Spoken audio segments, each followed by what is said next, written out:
మీరు చూడండి, నేను ఇక్కడ మీకు ఒక గంభీరమైనటువంటి విషయాన్ని వాళ్ళ ప్రస్తావన చెయ్యాలి అని అనుకుంటున్నాను. ఆనందం వస్తే కళ్ళజోడు తీసేస్తూ ఉండడం, మళ్ళీ పెట్టుకు చూసుకుంటూ ఉండడం. బాగుందండి మీరు చెప్పింది. శంకరుడు అంతటి గొప్పవాడే, ఇంతవరకు బాగుంది. కానీ ఇలా ఆయన ఎప్పుడూ మా కంటితో మేము చూడని రూపంలో ఉండడమేనా, లేకపోతే మాకు ఇంతకన్నా ఏమైనా గొప్ప ఒక ఉపకారం చేశారా? కళ్యాణం, భద్రం, శ్రేయం, శోభనం, శుభం, వీటన్నింటికీ అర్థం కేవలం శుభాలు చేసుకోవడం, పెళ్ళిళ్ళు చేసుకోవడం, బూరులు తింటూ ఉండడం, గారులు తింటూ ఉండడం, ఇవేనా? ఇంకేమైనా చెప్పారా శంకరుడు? ఇదే నా అర్థం, నేను ఇవే మీకు చేసి పెడుతుంటానని ఏమైనా అన్నారా?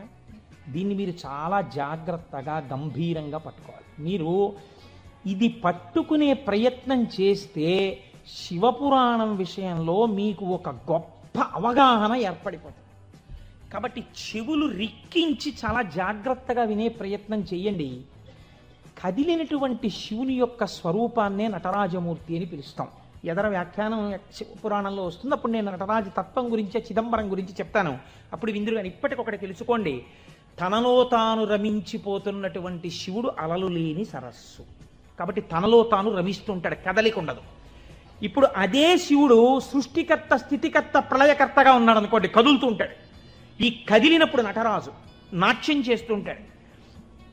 నటరాజు సృష్టి స్థితి ప్రళయకర్త అయి నటిస్తున్నప్పుడు పక్కన దగ్గరగా ఎవరైనా నిలబడతారా?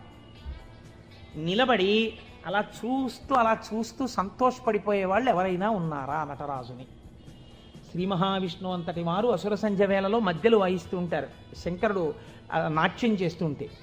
కాబట్టి ఉట్టిన ఏమీ చేయకుండా స్పెక్టేటర్స్ పాస్ అని చెప్పి ఏమైనా ఇస్తారా? రేపాక సుబ్బారావు సూర్యకళామందిరానికి ఇచ్చినట్టు ఇస్తే వెళ్ళి కూర్చున్న పాస్ పట్టుకుని మొదటి వరుసలో చాలా దగ్గరగా ఉట్టిన ఏ సహాయం చేయకుండా ఇలా చేతులు కట్టుకుని అబ్బా చాలా బాగా చేస్తున్నారండి అని ఇలా సంతోషంగా చూసేవాళ్ళు కూడా ఎవరైనా ఉంటారా సభలో?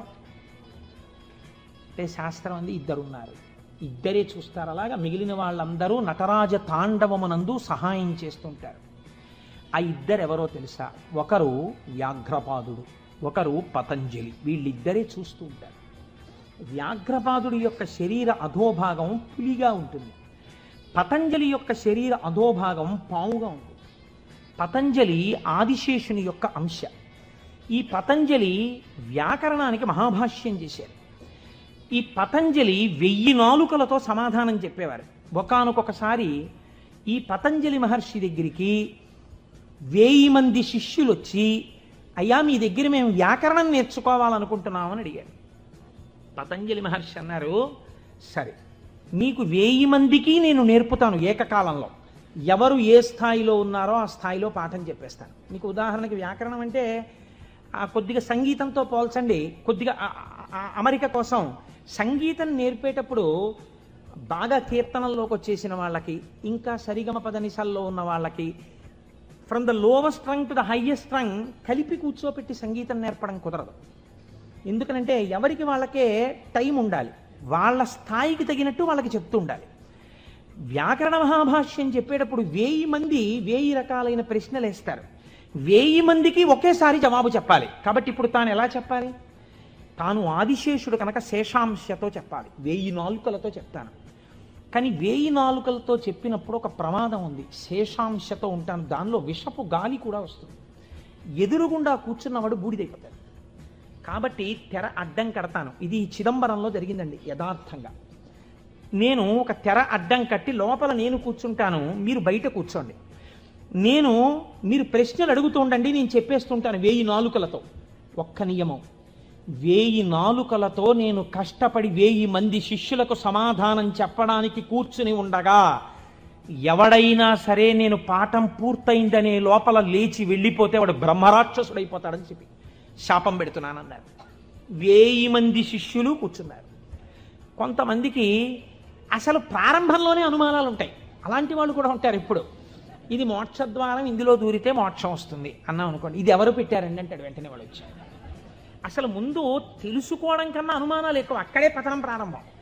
విన్నదాన్ని మననం చేసి దీన్ని మనం ఎంత అనుష్ఠానంలోకి తెద్దామని చూడకుండా మనం ఎన్ని అనుమానాలు ఇందులో తెచ్చేసుకుందాం అనేటప్పటికీ అది ఎప్పటికీ ఆగవు, మీకు ఎప్పటికీ ఆగవు అనుమానాలు. ఇప్పుడు ఏమైపోయింది?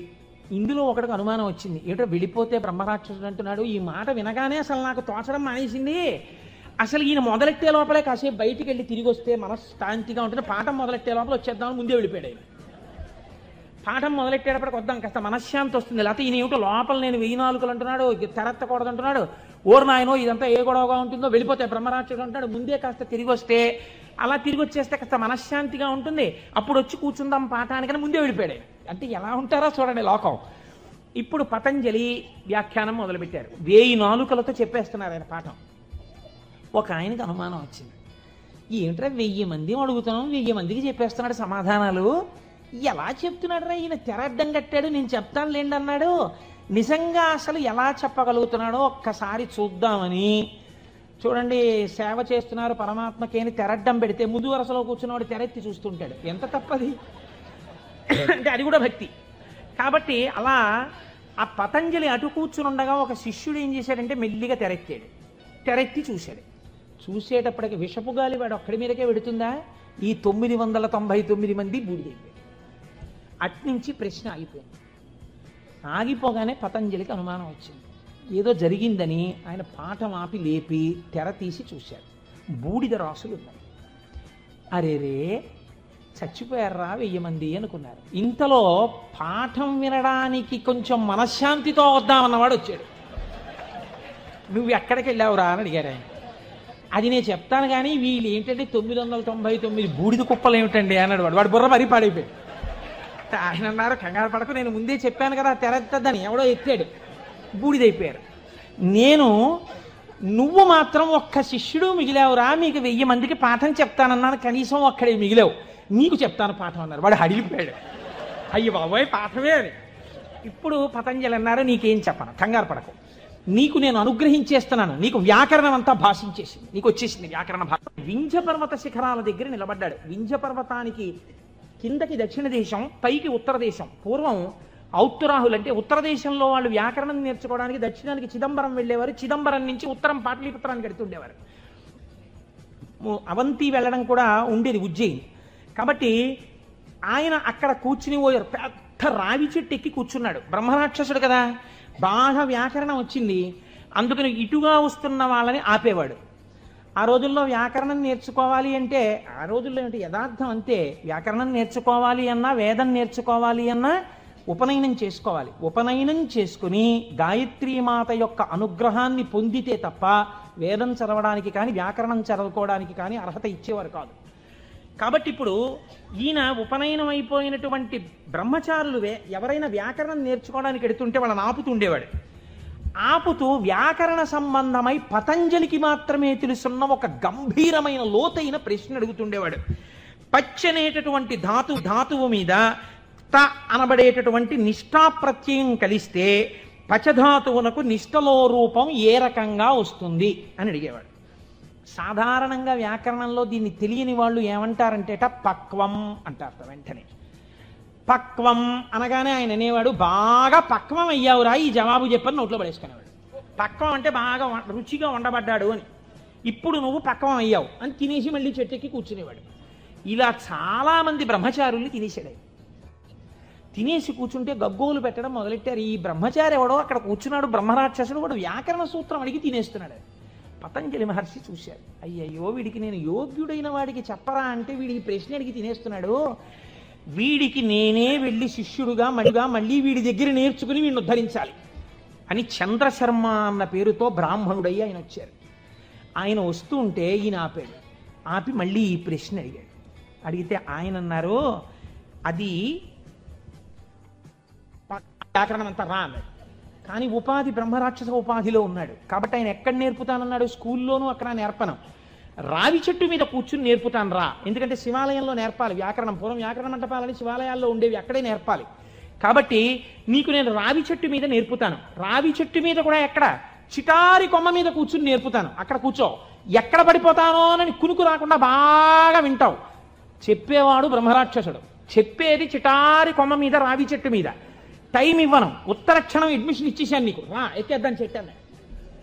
అమ్మ బాబో ఇదో అఘాయిత్యం కింద ఉందని పాపం ఈ చంద్రశర్మ ఆయనతో పాటు చెట్టెక్కి చెట్టు చివారి కొమ్మ మీద కూర్చున్నాడు. ఈయన మహాభాష్యం చెప్పేస్తున్నాడు. ఇప్పుడు ఈ మహాభాష్యం రాసుకోవాలి, ఎక్కడ రాస్తాడు? రాయడానికి ఓ గంటమో ఓ తాటాకో తెచ్చుకోవడానికి టైం లేదు. అందుకని ఆయన రావాకులు తుంపి ఒక పుల్ల ముక్క ఒకటి తీసి తొడ చీరుకున్నాడు. చీరుకుని అందులోంచి వస్తున్న నెత్తుటిలో పుల్ల ముంచి ఒక్కొక్క రావాకు మీద భాష్యం రాసుకున్నాడు. 9 రాత్రులు 9 పగళ్ళు పతంజలి మహాభాష్యాన్ని చంద్రశర్మకి చెప్పాడు. చెప్పగానే ఆయనకి శాప విమోచనం అయిపోయింది. శాప విమోచనం అయిపోయిన తర్వాత ఇప్పుడు నాకు బ్రహ్మరాక్షసుడిగా ఇంతకాలం బతికాక పూర్ణ వైరాగ్యం వచ్చేసింది. కాబట్టి ఇంక నేను ఒక గురువు యొక్క పాదములను ఆశ్రయించి సన్యాస దీక్ష తీసుకుని నా జీవితాన్ని తరింప చేసుకుంటానని శుకబ్రహ్మ యొక్క పాదములు పట్టుకుని గౌడపాదాచార్యుల వారైన వారు వారే. మనం శంకరాచార్యుల వారి గురు పరంపరలో గౌడపాదాచార్యుల వారిని చెప్తాం. ఎవరో తెలుసా అండి ఆ గౌడపాదాచార్యుల వారు? ఈ బ్రహ్మరాక్షసుడే గౌడపాదులు అయ్యారు. గౌడపాదులై శుకబ్రహ్మ యొక్క పాదములు పట్టుకుని సన్యాస దీక్ష తీసుకుని గౌడపాదాచార్య పేరుతో ఉన్నారాయన.